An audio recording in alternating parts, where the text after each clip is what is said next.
आज हम संध्याकालीन योग सत्र में किस प्रकार से विधि पूर्वक और वैज्ञानिक तरीके से साइंटिफिक मेथड से हम प्राणायाम कैसे करेंगे और उनमें क्या क्या सावधानियां होती हैं, इन सभी चीजों पर क्या क्या लाभ करेगा कौन सा प्राणायाम, सब पर ध्यान रखते हुए और आज हम संध्याकालीन प्राणायाम के सत्र की शुरुआत करेंगे। तो सभी साधक साधिकाएं प्रभु का ध्यान करते हुए अपने प्राणों की आराधना करने का संकल्प लेते हुए मेरुदंड को सीधा कर लीजिए। ध्यान मुद्रा, हथेली को सीधे घुटना पर, हथेली आसमान की तरफ खुली हुई हो, केहूनी को थोड़ा सा मोड़ के रखेंगे, पीठ को बिल्कुल सीधा और गर्दन भी सीधी हो।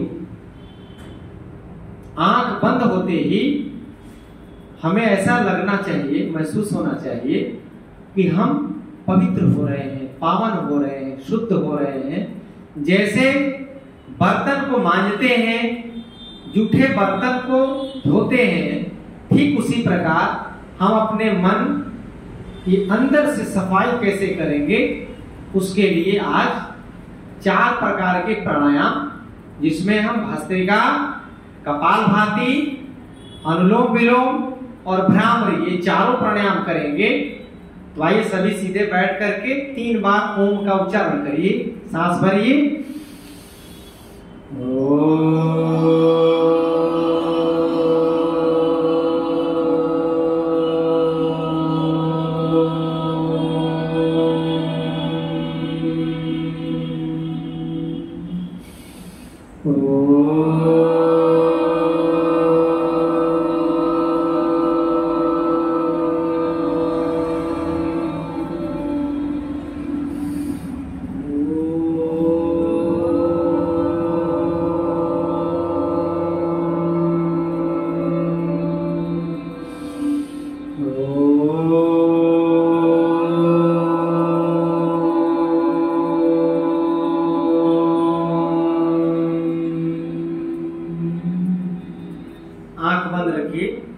और 2 मिनट तक सामान्य गति, मध्यम गति और तीव्र गति का, यानी हम 1-1 मिनट तीनों अभ्यास करेंगे, लगभग 3 मिनट का अभ्यास। तो 1 मिनट बहुत सूक्ष्म गति से सांस लंबा लीजिए और सांस को धीरे धीरे छोड़िए। बहुत आराम आराम से सांस लेना छोड़ना है।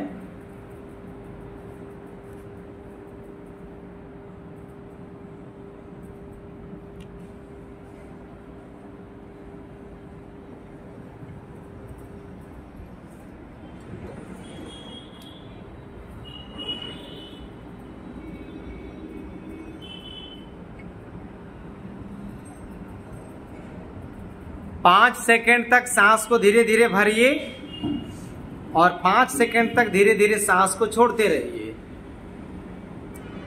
ध्यान पूर्वक अभ्यास करना होगा। एक क्षण के लिए भी हमारे मन में, मस्तिष्क में कहीं बाहर के बातों को प्रवेश नहीं कराने का भाव रखना है।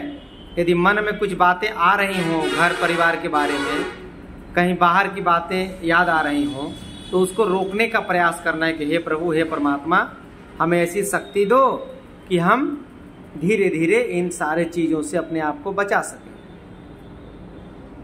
सांस को लेते समय, छोड़ते समय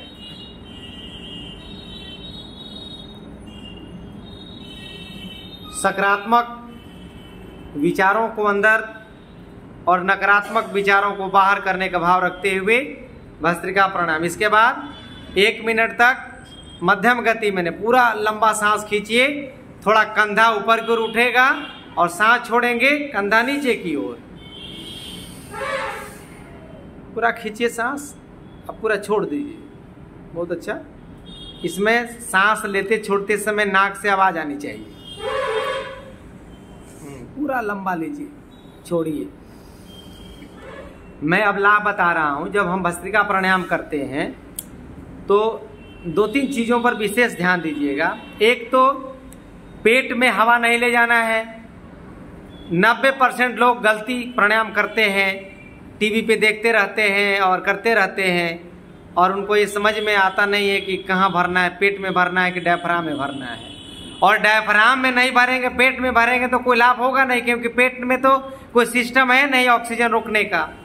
इसलिए पेट जस का तस रहेगा और डायफ्राम में हवा को पूरा भरेंगे, और जितना हवा हम लेंगे और छोड़ेंगे तो ऑक्सीजन रुकता चला जाएगा, शरीर में ऑक्सीजन की मात्रा बढ़ती चली जाएगी, शरीर हमारा ऊर्जावान हो जाएगा, और जो सेल्स डीजेनरेट हो रहे हैं वो सेल हमारे धीरे धीरे रीजेनरेट होने लगेंगे। सांस की बीमारी, दमा की बीमारी, लगातार इसको करिए, शुगर की बीमारी, बीपी की बीमारी, मानसिक तनाव की बीमारी, आंतों की बीमारी, लीवर की बीमारी, किडनी की बीमारी, सबको रिलैक्स करेगा। अब 1 मिनट तीव्र गति से करिए, पूरा सांस जल्दी जल्दी लीजिए, जल्दी जल्दी छोड़िए से। हाँ, 1 मिनट करना है इसको, ज्यादा नहीं करेंगे। खूब सांस भरिए, खूब छोड़िए।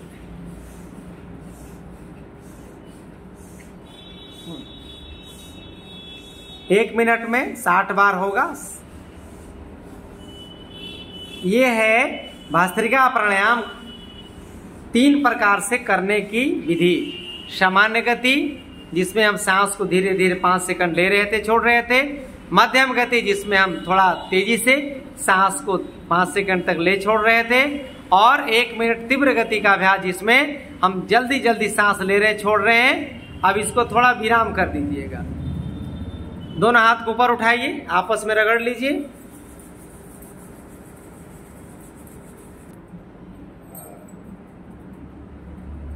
दूसरे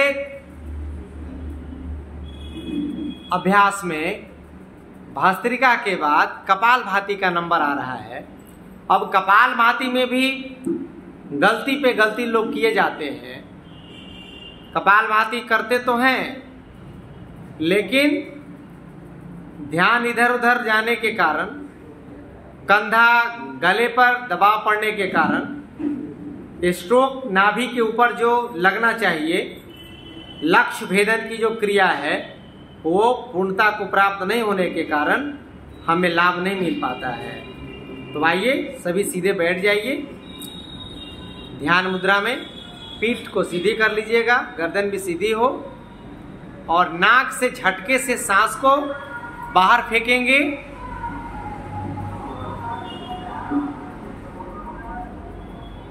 हाँ, पीठ सीधा रखना है। और बहुत अच्छा अभ्यास, 5 मिनट करिए इसको लगातार, कपालभाति का अभ्यास।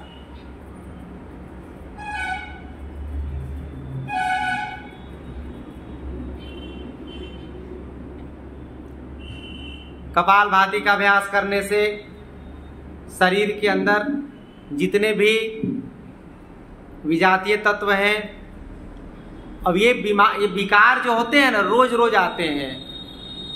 ऐसा नहीं सोचना है कि हमने अभी 5 मिनट कर लिया तो जीवन भर का काम हो गया, क्योंकि शरीर में कई प्रकार की इंद्रियां हैं, उनके द्वारा ये धीरे धीरे प्रवेश करते जाते हैं विकार। और शरीर में जितना कचरा होगा उतना ही ज्यादा हम बीमार होंगे, चाहे मोटापा हो, शुगर हो, बीपी हो, लकवा हो, घुटना दर्द हो, कमर दर्द हो, आंत की समस्या हो, मासे की समस्या हो, अनिद्रा की समस्या, डिप्रेशन की समस्या हो। सबका एक ही कारण है, शरीर में टॉक्सिन का जमा होना, शरीर में विकारों का जमा होना। और सबका एक ही उपाय है, शरीर के अंदर से सारे विकारों को, कचरा को बाहर निकालना। तो कपालभाति डिटॉक्स करता है। लगातार इस अभ्यास को करते जाइए।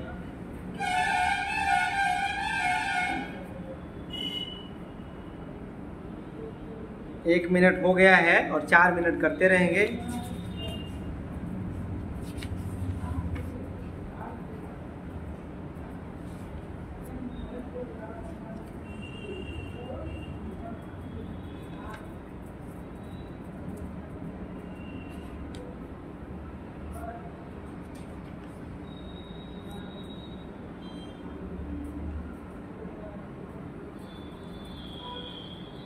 मैली चादर ओढ़ के कैसे द्वार तेरे आऊं प्रभु। मैं एक भजन थोड़ा सा बताने का प्रयास करूंगा और आप भजन को सुनते हुए मन में विचार करिए और बीमारी धीरे धीरे धीरे धीरे ठीक होती चली जाएगी। कपालभाति करते रहिएगा, स्ट्रोक रोकना नहीं है। मैली चादर ओढ़ के कैसे द्वारे तुम्हारे आऊं, हे पावन परमेश्वर मेरे, मन ही मन शर्माऊं। मैली चादर ओढ़ के कैसे द्वारे तुम्हारे आऊं। हमें शर्म आ रही कि हे परमात्मा मैं तुम्हारे दरवाजे पर कैसे आऊं। मुझे तो सफेद चादर रूपी जीवन दिया गया था, उसे मैंने मैला कर दिया है, मैला करती हूँ उसको। उसमें काले उजले नीले पीले दाग लग चुके हैं और उसे ओढ़ के मैं कैसे तेरे द्वार पे आऊं प्रभु। बड़ी मुझे शर्मिंदगी महसूस हो रही है। तूने मुझे को जग में भेजा, लगातार अभ्यास करते रहिएगा। तूने मुझे को जग में भेजा, देकर सुंदर काया, मैली चादर ओढ़ के कैसे द्वार तुम्हारे आऊं। हे पावन परमेश्वर मेरे, आकर के संसार में मैंने इसको दाग लगाया। जब हम सब का जन्म होता है, छोटे बालक रहते हैं, तो हम सब बड़ी पवित्र होते हैं, पावन होते हैं, कल छपट कुछ नहीं रहता है। और जैसे जैसे बड़े होते गए हमारे अंदर तमाम प्रकार के कल छपट, तनाव, क्रोध, लड़ाई झगड़ा, मेरा तेरा सब आने लगा और वहीं से बीमारियां शुरू होने लगी और ये सारे दाग हम में लगने लगे प्रभु। जन्म जन्म की मैली चादर कैसे दाग छुड़ाऊं। एक जन्मों का दाग नहीं है, ये जन्मों जन्म के दाग है, लाखों जन्मों के। और उस दाग को कैसे छुड़ाऊं प्रभु, मुझे तो समझ में नहीं आ रहा है। निर्मल वाणी देकर तुमने, निर्मल वाणी पाकर तुमसे, नाम न तेरा ध्याया। हे प्रभु आपने वाणी भी दी हमको, आवाज भी दी, लेकिन इस आवाज से कभी मैं तेरे नाम का स्मरण नहीं किया।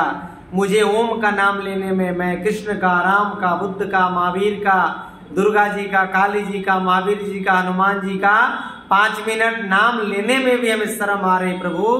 बहुत पाप हो गया हमसे। नैन मूंद कर हे परमेश्वर, कभी न ध्यान लगाया।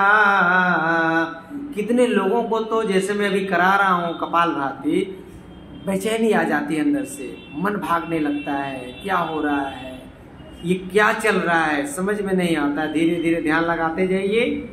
नैन मूंद कर हे परमेश्वर, कभी न ध्यान लगाया। मन वीणा की तारे टूटी, मन वीणा की तारे टूटी, अब क्या राग सुनाऊं। मैली चादर ओढ़ के कैसे।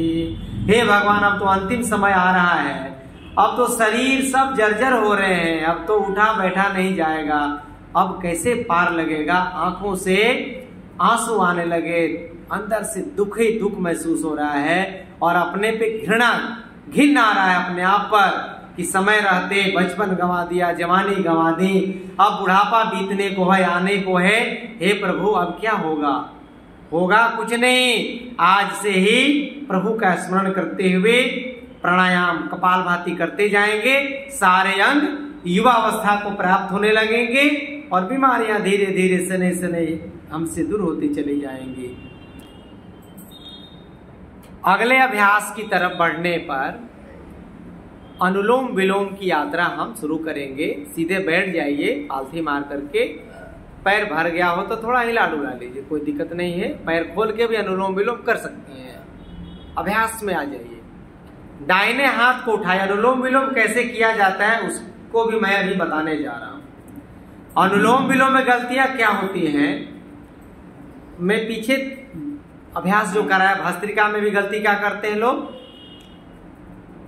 कि पेट में हवा भरने लगते हैं, कपालभाति में शरीर हिलाने लगते हैं। अनुलोम विलोम में बायां स्वर से शुरू करना है, दाहिना से शुरू करने लगते हैं। तो आइए दाहिने हाथ को उठाइए और दाहिने हाथ को ऐसे मोड़ लीजिए और अंगूठा के दाहिने नाक पर लगाइए, पीठ सीधा करिए, बाएं नाक से सांस भरिए। जब सांस भर जाए तो बीच की 2 उंगली से बंद करिए, अंगूठा हटा करके सांस छोड़िए, फिर उसी से भर लेना है, दाहिने से बंद करके इसे छोड़िए, फिर इसी से भरिए। अब आंख बंद करिए, पीठ सीधा करिए, बहन जी गर्दन सीधी करिए। बायां स्वर से शुरू कराया गया है क्योंकि बायां स्वर चंद्र स्वर होता है, शीतल होता है, ठंडा होता है।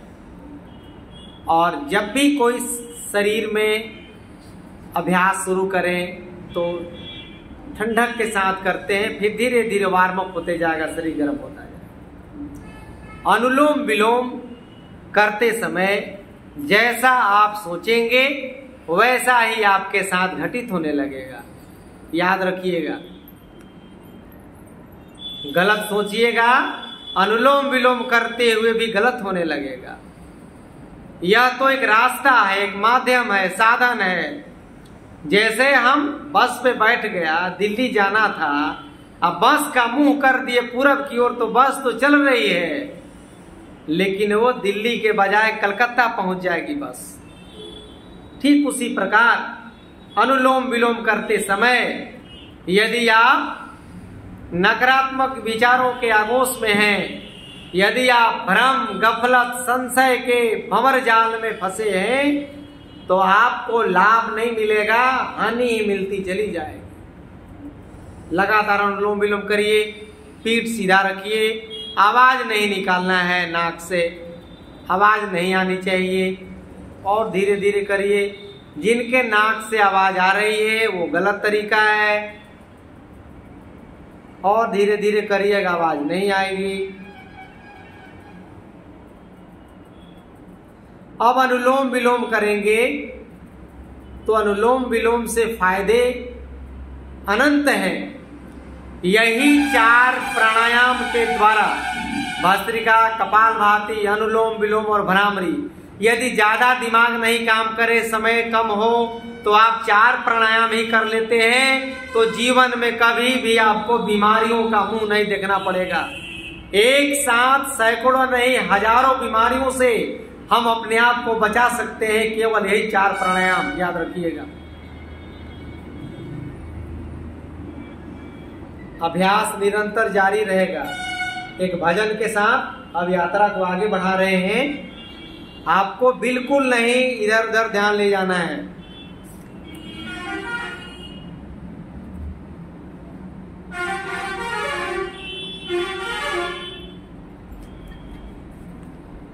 जब कपालभाति करने के बाद अनुलोम विलोम शुरू करते हैं तो इसमें अष्ट चक्रों का जागरण की यात्रा भी प्रारंभ होती है। मूलाधार, स्वादिष्ठान, मणिपुर, अनाहत, विशुद्धि, आज्ञा चक्र, मनस चक्र और 4 चक्रों की यात्रा। अब हम जब इस यात्रा में आगे बढ़ते हैं तो कपाल जो है, कपाल गुहा है, जो गुफा है मस्तिष्क, उसके अंदर रस टपकने लगता है। कबीर दास कहते हैं अनुलोम विलोम करते समय यही घटना घटती है, तो कबीर दास को भी यही घटना घटी, तो उन्होंने भी यही गीत गाना शुरू कर दिया। रस गगन गुफा में अजर झरे, ये गुफा है, गगन है, या पिंड ब्रह्मांड के समान है।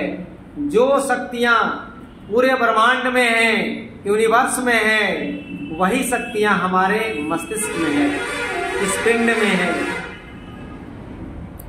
रस गगन गुफा में अजर झरे, बिन बाजा झनकार उठे जहां, बिन बाजा झनकार उठे जहां, समुझी परे ध्यान धरे।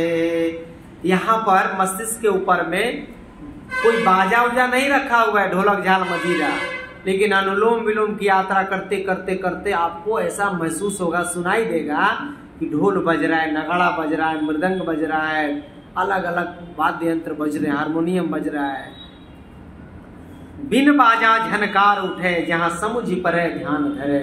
जब ध्यान लगाएंगे तो इस प्रकार के वाद्य यंत्रों का आवाज उसमें सुनाई देगा। बिना ताल जहां कंवल फुलाने, कोई ताल तलैया नहीं है, कोई सरोवर नहीं है मस्तिष्क के अंदर, लेकिन वहां पर कमल फुला हुआ दिखाई दे रहा है।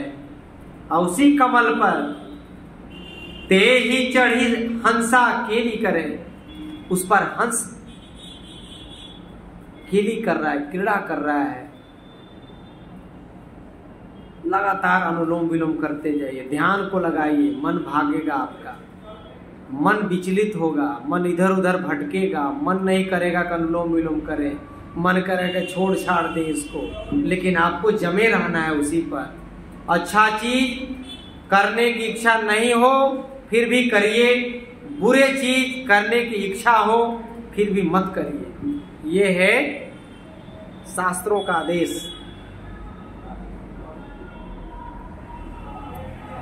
बिन चंदा उजियारे दर से, वहां कोई चांद सितारा नहीं है, लेकिन अंदर में आप अनुभव करिए, अभी आपको छोटे छोटे तारे जैसे प्रकाश दिखाई दे रहे होंगे, उजल हो जाते होंगे, आ रहे होंगे, जा रहे होंगे। बिन चंदा उजियारे दर से, जहाँ तहाँ हंसा नजर परे, 10वें द्वार तारी लागी, अलख पुरुख जाको ध्यान धरे, काल कराल निकट नहीं आवे, काल कराल विकट नहीं आवे, काम क्रोध मद लोभ जरे। इस प्रकार का अभ्यास करिएगा तो काम क्रोध विकट बीमारियां कुछ नहीं आएंगी, काल कराल सब दूर होते चले जाएंगे। जुगन जुगन की तृषा बुझानी, जुगन जुगन की तृषा बुझानी, कर्म मरम यथ व्याधि टरे। जन्मों जन्म के जो हमारे मन में शरीर में जो तृषा लगी हुई है, जो प्यास लगी हुई है, वो धीरे धीरे बुझता हुआ महसूस हो रहा है। और कहे कबीर सुनो भई साधु, अमर होए कबहू न मरे। हम अमर हो सकते हैं, अजर हो सकते हैं, अविनाशी हो सकते हैं, क्योंकि आत्मा अजर अमर और अविनाशी है। केवल शरीर यह नश्वर है, इसलिए नश्वर शरीर से बहुत ज्यादा प्रेम करने की आवश्यकता नहीं है। इसकी रखवाली करें, ठीक ठाक रखें। आत्मा को कैसे रखना है, आत्मा की खुराक को पहुंचाते रहना है। इन अभ्यासों को करने के उपरांत हम भ्रामरी अभ्यास करेंगे। दोनों अंगूठा को कान के ढक्कन पे डालिए और तर्जनी को ललाट के मध्य में लगाइए। तीनों उंगलियों को मोड़ करके धीरे से आंख पे रखिए और केहूनी को पूरा खोल दीजिए, डायफ्राम खुल जाए और इसको 5 बार करेंगे। सांस भरिए,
धीरे धीरे दोनों हाथ को ऊपर उठाइए, आपस में घर्षण करिए और हाथ को रगड़ रगड़ के अपने हाथों पर, मुखमंडल पर, ललाट पर, माथे पर लगाइए और धीरे धीरे अपने आंखों को खोलिए।